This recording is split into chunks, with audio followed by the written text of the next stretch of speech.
History repeats అని అంటారు చూసారా. మీకు అదానీ పోర్ట్స్, మీకు ఇండియాలో ద లార్జెస్ట్ పోర్ట్ ఆపరేటర్, ఇవాళ ఒక గ్లోబల్ కంపెనీగా, ఏమండి ఇది ఒక ప్రైవేట్ కంపెనీ కదా, మనకు ఏమిటి అంటే భారత్ యొక్క ప్రజెన్స్ అండి.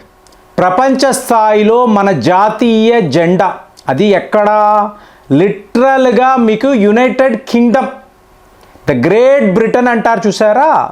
మీకు ఆ దేశములో ఎక్కడ చూసినా కూడా మన జెండాలు ఎగురుతున్నాయి అనుకోండి, పరిస్థితి ఊహించుకోండి. అంటే అసోసియేటెడ్ బ్రిటిష్ పోర్ట్స్ అని అంటారండి. మీకు యూరోప్లో one of the biggest port operators.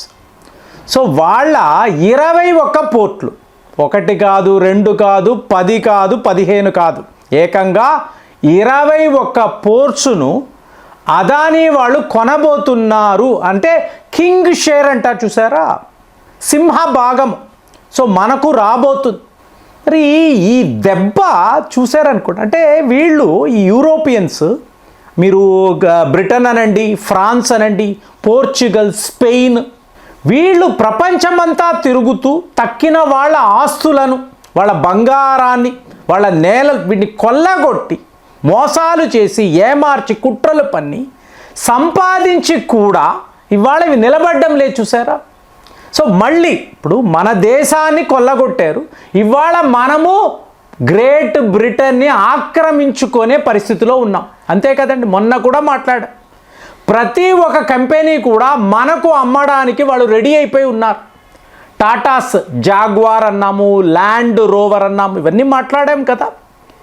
ఇప్పుడు ఇక్కడ చూడండి, సౌత్ హ్యాంప్టన్ పోర్ట్ని అంటారండి. అంటే 21 పోర్టుల్లో సౌత్ హ్యాంప్టన్ కూడా ఉంది. దీని ప్రత్యేకత ఏమిటి ఒక్కసారి మీరు చూసారనుకోండి, షాకింగ్గా ఉంటుంది. ఎందుకు అంటే మీకు ప్రపంచంలో ఉండే అతి పెద్ద క్రూజ్ షిప్స్, మరి యూరోప్ అన్నప్పుడు ఈ క్రూజ్ అనేది చాలా ఇంపార్టెంట్ కదండి. ఒక దేశం నుంచి ఇంకొక దేశం ఈ సముద్ర తీరాల వెంబడి యాత్రలు చేస్తూ ఉంటారు. అలాంటిది మీకు పెద్ద పెద్ద క్రూజ్ షిప్స్ ఈ పోర్టు వద్దకే, సౌత్ హ్యాంప్టన్ అంటారు, ఇక్కడికే వస్తుంది.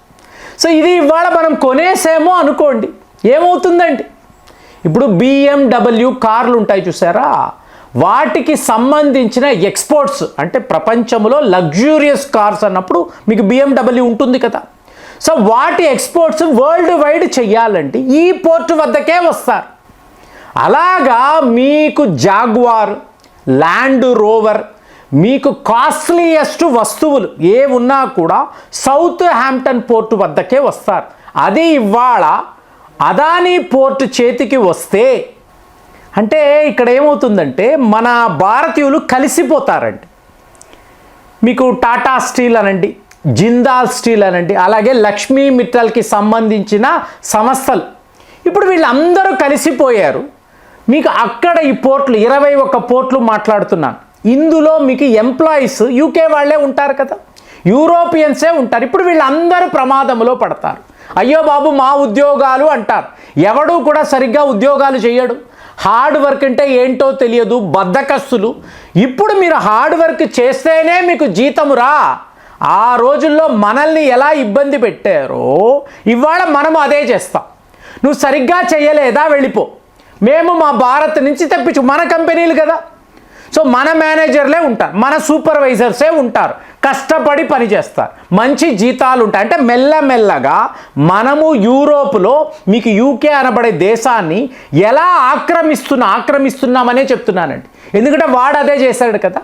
సో ఇవాళ పే బ్యాక్ టైం. సో మెల్లమెల్లగా యూకేలో ఉండే ప్రముఖ కంపెనీస్ అక్కడంతా కూడా మేనేజర్స్ భారతీయులే ఉంటారు. సో ఇప్పుడు వీళ్ళు ఒక మేజర్ క్రైసిస్లో పడిపోతారు. ఇది ఎలా ఉందంటే G7 గ్లోబల్ అంటారు. అంటే G7 అనబడే అతి శక్తివంతమైన దేశాలు మావి అని వీళ్ళు ఒక గ్రూప్ పెట్టుకున్నారు. ఇప్పుడు ఇందులో భారత్ యొక్క పెనట్రేషన్ అంటే G7 అన్నప్పుడు ఏంటి, కెనడాకు సంబంధించిన ఎన్నో సంస్థలతో వీళ్ళకి ఒప్పందాలు ఉన్నాయి. సో అక్కడ కూడా మనం ఉంటాం, అందులో వాటాలు కూడా. ఇప్పుడు G7 అన్నారనుకోండి, ఒక అమెరికా, జర్మనీ, వీళ్ళే మనకన్నా జీడిపిలో కొంచెం ఎక్కువ. ఇక జర్మనీ అయితే నెక్ టు నెక్, మనతో నెక్ టు నెక్లో ఉన్నారు. డిసెంబర్ వరకు కూడా మనము జర్మనీని ఓడించగలము అని చెప్పి మీకు ఒక ప్రిడిక్షన్. సో అలాంటప్పుడు ఒక యూకేనో, ఫ్రాన్సో, అలాగే జపాను, మీకు ఈ దేశాలంతా కూడా మన జీడిపి ముందు నిలబడలేవు కదా. సో మనం మెల్లమెల్లగా ఈ G7 గ్లోబల్ పెనట్రేషన్ అనేది చేస్తున్నాం.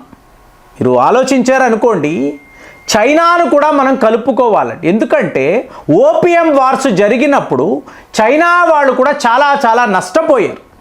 అంటే ఈ దొంగలు ప్రతి ఒక్క దేశాన్ని దోచుకోవడమే.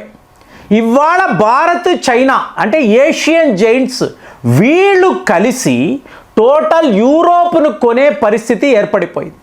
వాళ్ళు నష్టాల్లో ఉన్నారు అంటే ఎవరు మనల్ని కొనగలరు అంటే ఐదర్ భారత్ లేదా చైనా.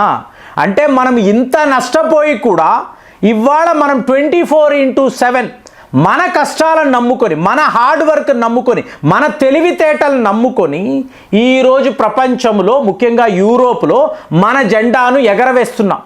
మే 19వ తారీఖు మోదీ గారు ఇటలీ వెళ్ళినప్పుడు మీకు త్రియాస్టే అనబడే ఒక పోర్ట్, ఇటలీలో ఉండే త్రియాస్టే. సో ఇప్పుడు దీనికి ఒక యాక్సెస్ ఇచ్చారండి. MOU అయ్యింది, మెమరాండమ్ ఆఫ్ అండర్స్టాండింగ్ అయ్యింది. ఇది ప్రపంచంలో చాలా పెద్ద పోర్ట్లు. ఎందుకంటే మీకు ఫ్రీ ట్రేడ్ అగ్రిమెంట్ ఉన్నప్పుడు దీనికి ఫ్రీ యాక్సెస్ ఉంటుందండి. అంటే మీరు యూరోప్లో UK నుంచి ఇటలీ దాకా కూడా ఒక పెద్ద పోర్ట్ నెట్వర్క్ను ఏర్పాటు చేసేసారు అనుకోండి, ఎలా ఉంటుంది? ఎక్కడ చూసినా మన ఓడలే.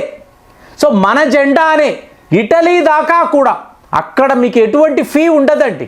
మీరు మీ గూడ్స్ని తీసుకెళ్ళొచ్చు, అక్కడి నుంచి యూరోప్లో ఆ లాజిస్టిక్స్ అనేవి చూసుకోవచ్చు. మళ్ళీ మీ ఓడలు UKలో మీ పోర్ట్ దగ్గర. ఇండియన్ పోర్ట్ అనడం లేదు నేను, UK పోర్ట్ మనదే. అందులో ఏంటి, పోర్ట్ ఆఫ్ ఇమాంగ్హామ్ అంటారండి.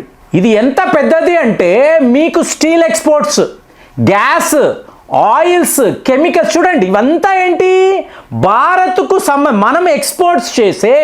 ఇప్పుడు యూకేకి రిలయన్స్ వాళ్ళే కదండి ఆయిల్స్ పంపిస్తున్నారు. సో ఇక్కడ మన వాళ్ళ పోర్ట్ ఉన్నప్పుడు మనం ఏం చేస్తాము, జాయింట్ వెంచర్ పెట్టుకుంటాం, లేదా ఒక ఒప్పందం అంటే చవక ధరకే మనం ఈ వ్యవహారాలంతా. స్టీల్ అంటాం, టాటా స్టీల్స్ ఉన్నాయి కదా.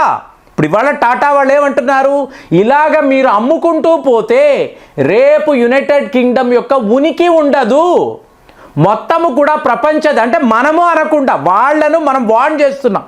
టాటా వాళ్ళు వాన్ చేస్తున్నారు, రేపు మీరు ఎవరూ కూడా అక్కడ ఓనర్స్గా ఉండరు, బానిసలుగా ఉంటారు. ఒక్కసారి ఆలోచించుకోండి. కొనే సత్తా మా దగ్గర ఉంది. మీ కంపెనీస్ ఇప్పుడు ఎంతండి, ఇది 1,30,000 కోట్లు డీల్. ఇవాళ షేర్ హోల్డర్స్ ఓకేనండి అదానీ గారు కొనేయండి, కొని పడేయండి 21 పోర్ట్లు అన్నారు అనుకోండి, మీకు డేస్లో అయిపోతుంది. ఇక్కడ ఇజ్రాయెల్లో హైఫా పోర్టు, ఈరాన్లో చాబహార్ పోర్టు, శ్రీలంకలో హంబంటోడా వద్ద మన పోర్ట్లు, ఆస్ట్రేలియాలో లాజిస్టిక్స్ మన వాళ్ళు అంటే టెర్మినల్స్ ఏర్పాటు చేసుకున్నాము. ఇక ఆఫ్రికాలో ఎన్నో పోర్ట్లు మన చేతుల్లో ఉన్నప్పుడు మెల్లమెల్లగా చైనా వాడు గత 30 ఏళ్లలో చేసిన పని ఇవాళ మనము వితిన్ 10 ఇయర్స్లో చేయడానికి పూర్తి స్థాయిలో రెడీ అయిపోతున్నాం. అంటే భారత్ ఒక గ్లోబల్ పోర్ట్లో ఆపరేట్ చేసే నెట్వర్క్. సో వీళ్ళు ప్రపంచ స్థాయిలో ఉంటారు. భారతీయులు ఎక్కడికి అక్కడ పెద్ద లెవెల్లో ఆపరేషన్స్ చేయగలరు అన్న పేరుంది చూసారా. అది యునైటెడ్ కింగ్డమ్లో బ్రిటిష్ సామ్రాజ్యం, ఫ్రెంచ్ సామ్రాజ్యం అని మాట్లాడతారు. ఆ దేశాలనే మనము కొనే పరిస్థితి. ఆ దేశాలు అంటే లిటరల్గా కొనమండి, వాళ్ళ దిగ్గజ సంస్థలు. మీకు ఇది వన్ ఆఫ్ ద బిగ్గెస్ట్ అండి. యూరోప్లో లార్జెస్ట్ పోర్ట్ ఆపరేటర్స్ వాళ్ళు ఇవాళ అదానీ గారు కొనుక్కుంటారా? సో ఇలాంటి వార్తలు విన్నప్పుడు గ్లోబల్గా మన ప్రెజెన్స్ ఎలా ఉంది, పెద్ద స్థాయిలో ఎదగడానికి భారత్కు ఉన్న అవకాశాలు ఎలా ఉన్నాయి ఒక్కసారి ఆలోచించామనుకోండి, ఇది ఒక అద్భుతమైన విషయం అని నాకు అనిపిస్తుంది. మరి మీరేం ఆలోచిస్తున్నారు? కామెంట్స్లో రాయండి. మళ్ళీ వచ్చే వీడియోలో కలుద్దాం. జై హింద్.